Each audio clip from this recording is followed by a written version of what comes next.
simplement, il ne faut pas se laisser faire et vous avez raison. On va dire des choses simples. Vous avez raison.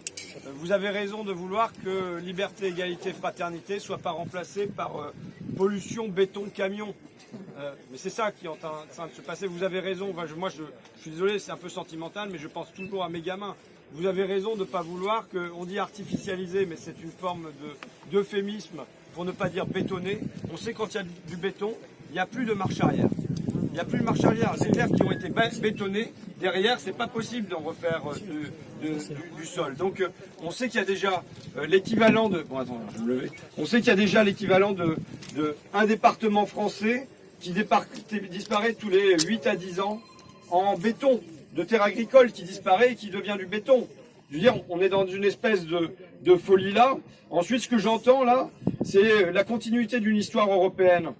Alors c'était vrai depuis les années 80, on a cité le Missing Links, j'ai cité le John Stewart Network des années 90. On pourrait même revenir bien au-delà, une histoire européenne qui s'est construite essentiellement en se fondant sur le camion et les axes autoroutiers, et qui en permanence, quand il s'agissait de dire on va construire de nouvelles autoroutes, voyez que potentiellement il y avait des résistances en face, que les gens n'en voulaient pas, et qui en permanence a dit mais non, c'est pas pour les camions qu'on fait ça, c'est pour les gens avec leur voiture, il faut qu'ils puissent se déplacer plus facilement, qu'ils aillent visiter un endroit et puis l'autre. Je n'ai pas amené mon bouquin ici, mais j'ai écrit un bouquin entier qui discute de cette question-là et qui montre les témoignages récurrents qui fassent que en permanence, on a utilisé l'alibi de l'automobiliste qui veut aller répandre la culture au-delà de ses frontières et ainsi de suite, pour masquer la réalité qui est des camions, toujours plus de camions, toujours plus de camions, parce que je vais parler comme un méchant homme de gauche, mais l'intérêt du capital, c'était de faire baisser le coût du travail, c'était de faire baisser le coût des marchandises, et pour ça, pouvoir parvenir à faire des délocalisations, et le camion était l'instrument pour faire ça, et il fallait un coût du transport pas cher. Et je pense que c'est faire œuvre écologique et œuvre sociale aujourd'hui que de tout faire pour le relèvement du coût du camion.